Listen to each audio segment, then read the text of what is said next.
Congresswoman, I was just going to ask you about your tweet regarding the reparations hearing. Yeah. What do you hope is the next step coming out of the reparations hearing that was done yesterday? I hope that there's a serious conversation about voting on reparations.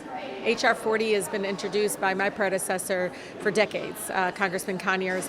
It is something that is very important to my district. The National Conference on Reparations is going to happen in Detroit this coming weekend. This is an incredibly important issue. I mean, if you think about any movement work on immigrant rights, on civil rights, on labor rights, has always started in Detroit.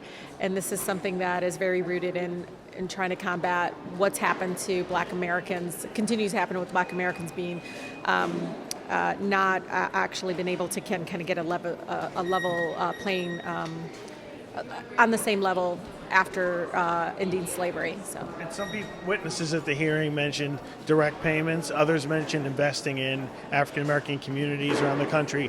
What would you support? Direct payments to individuals who are descendants of slaves or something? I support any opportunity for restorative justice, and that can come up all above.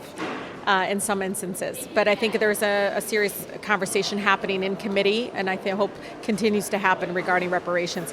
But I guess it should be determined by all of us, and I can tell you at home, it is direct payment that people want to see, but also increase access to higher education, to real equitable funding in education systems right now across the country. You see that now where communities of color are still getting less funding for public education.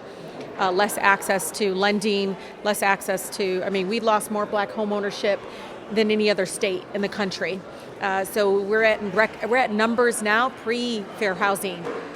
So there has to be something new in regards to looking at restorative justice in those lenses. But I'm really excited at least now. A real committee hearing on Juneth especially was pretty historic, and I'm glad I was here to witness it.